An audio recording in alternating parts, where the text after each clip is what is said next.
मेरा नाम सलीम है और मैं आपको एक जिन्नात लड़की के बारे में कहानी सुनाने जा रहा हूँ। कभी न कभी किसी न किसी को तो किसी से प्यार तो हुआ होगा। मुझे भी हुआ था, लेकिन इंसानों से नहीं बल्कि एक जिन्नात लड़की से। आपको जानकर हैरानी होगी कि एक इंसान को जिन्नात लड़की से कैसे प्यार हो सकता है। दरअसल मुझे पता नहीं था कि वो एक जिन्नात लड़की है, लेकिन जब पता चला तो मेरी तो हालत ही ख़राब हो गई। आज मैं आपको अपनी वो डरावनी, दिल को दहला देने वाली एक हॉरर कहानी सुनाने जा रहा हूँ। दोस्तों, कहानी सुनने से पहले एक बार इतना ज़रूर चेक कर लीजिए कि कहीं आपकी भी गर्लफ्रेंड तो जिन्नात तो नहीं।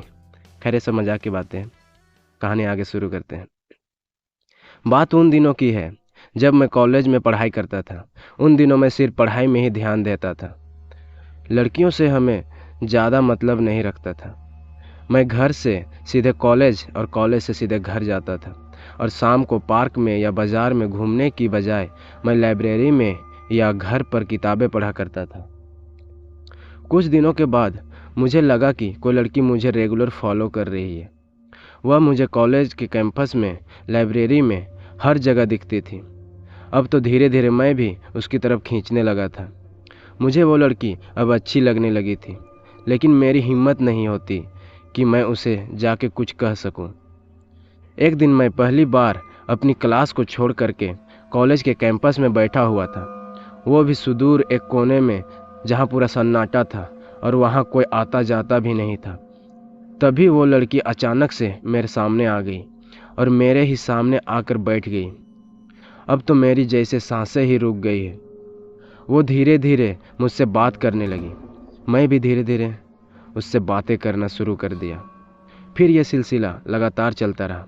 वह मुझे कभी भी, कहीं भी, किसी भी जगह मिल जाती और मुझसे ढेरों बातें करती। लेकिन कभी कभी मैं उससे उबता तो मैं कहता कि यहाँ से चली जाओ, लेकिन वो गुस्साने लगती और जाती नहीं। ऐसे ही चलते चलते बड़ा वक्त बीत गया। अब मैंने सोचा कि अब मैं उससे अपने दिल की बात कह दूं। बस मुझे अब एक अच्छे मौके की तलाश थी। फिर वो लड़की मुझे वहाँ से एक सुनसान इलाके में ले करके चली गई। मुझे कुछ अजीब सा लग रहा था और मन में ख्याल भी बड़े अजीबोगरीब और डरावने आ रहे थे। तभी एक बरगद के पेड़ के पास एक वीराने में जाकर हम रुक गए और वो बोली, ये है मेरा घर, अब तुम भी मेरे साथ यहीं रहोगे। मुझे तो पहले ये एक भद्दा मजाक लगा, लेकिन जब मैंने उससे पूछा कि हम इस पेड़ पर क्या करेंगे तो वो गुस्साने लगी, और वो गुस्साते गुस्साते धीरे धीरे वो अपने असली रूप में आने लगी। और जब मैंने उसके असली रूप को देखा तो अब मेरी हालत हद से ज़्यादा ख़राब हो चुकी थी, क्योंकि वो लड़की नहीं, एक जिन्नात थी। अब तो मुझे अपनी किस्मत पर भी रोना आ रहा था। मैं चिल्लाना चाह रहा था, लेकिन मेरे मुंह से कोई आवाज़ नहीं निकल रही थी। मैं भागना चाह रहा था, लेकिन चाह करके भी मेरे कदम उस जगह से हिल ही नहीं पा रहे थे। मैं हाथों को हिलाना भी चाह रहा था, लेकिन चाह कर मेरे हाथ भी हिल नहीं रहे थे।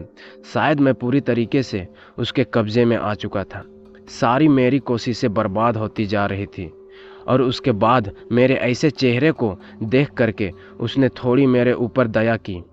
वह जिन्नात लड़की अब अपने पूरे रूप में आ चुकी थी, बेहद डरावनी दिख रही थी, और उसने मुझसे कहा कि तुम मुझे अच्छे लगते हो और अब तुम कहीं नहीं जा सकते हो, अब तुम मेरे साथ ही रहोगे।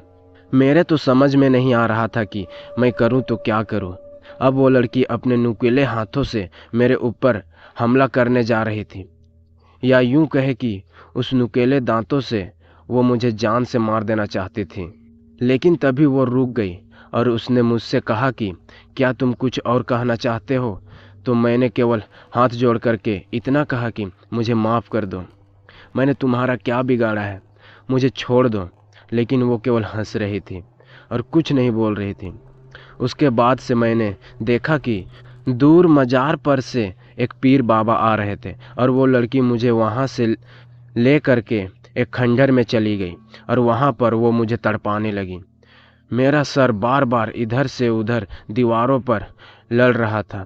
शायद ये आवाज़ बाबा तक पहुँच गई और वो धीरे धीरे उस कोठे नुमा खंडहर में पहुँच गए, और उन्होंने उस जिन्नात को अपने कब्जे में किया और मेरी जान बचाई। और जाते जाते मुझे एक ताबीज़ दी और बोले कि अब इसे अपने गले से मत उतारना, ये जिन्नात लड़की बहुत ताकतवर है, ये अक्सर यहाँ पर लोगों को इसी तरीके से मारती है और उन्हें अपने साथ रखना चाहती है। तुम्हारी किस्मत अच्छी थी कि तुम आज बच गए, क्योंकि हर समय हर बार सबकी किस्मत अच्छी नहीं होती। अगर कहानी अच्छी लगी है दोस्तों, तो वीडियो को लाइक, कमेंट और चैनल को सब्सक्राइब करके हमें सपोर्ट ज़रूर करें, ताकि हम आपके लिए ऐसे ही नई नई कहानियाँ लाते रहें दोस्तों। थैंक यू दोस्तों।